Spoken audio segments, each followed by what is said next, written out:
Hello everyone, in this video we'll be discussing Felty syndrome. Felty syndrome can occur in the context of long-standing seropositive rheumatoid arthritis.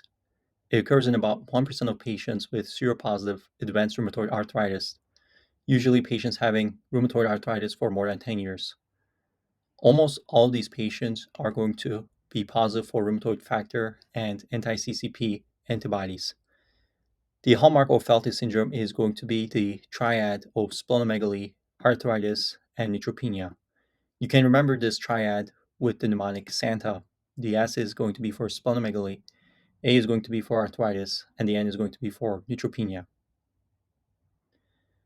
Now let's discuss the pathophysiology of Felty syndrome. So here I'm going to be drawing two bones, and here is going to be the joint capsule, and lining the joint capsule is going to be the synovium. Now, the pathophysiology of rheumatoid arthritis is going to begin when T lymphocytes react against the rheumatoid antigen. Example of rheumatoid antigen would be something like type 2 collagen, which lines our cartilage. So T lymphocytes are going to react to our own proteins. And so what can occur is that T lymphocytes can secrete cytokines. Here, let's draw the cytokines in a different color. So here are going to be the cytokines, and these cytokines can then be deposited into the synovium. And when they get deposited into the synovium, this can lead to synovitis, and the inflammation can then lead to the arthritis that we see in patients. So the inflammation that occurs is going to lead to the arthritis. Now, these cytokines can then go to the spleen. So here's going to be the spleen. The Santa is holding the spleen here.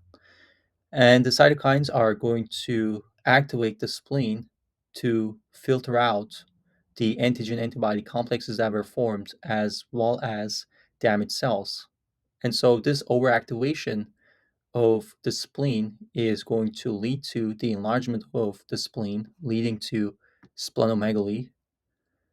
And once the spleen is enlarged, it is going to then start overfiltering. And one of the things that it can overfilter is going to be white blood cells, leading to neutropenia. So patients are going to have a low neutrophil count, less than 2,000. So that is going to be the hallmark features of Felty syndrome. Remember the triad of splenomegaly, arthritis, neutropenia with the mnemonic Santa. Now let's discuss the treatment options. So the first line treatment is going to be methotrexate. We also have other options like hydroxychloroquine, sulfasalazine, or biologics like rituximab. Since patients are going to be neutropenic, they're going to be at a higher risk of developing infections. So we can give them prophylactic measures to prevent infections. And we can also give patients GCSF in order to increase their white blood cell count. And finally, we can also do splenomegaly. Remember that the spleen is going to be one of the major things that is going to cause the neutropenia by overfiltering the white blood cells. So as a result, we can, in severe cases, take out the spleen so that we increase the white blood cell count of the patient. So this is going to ultimately decrease the splenic sequestration that occurs. So hopefully this video helps. Thank you for your time.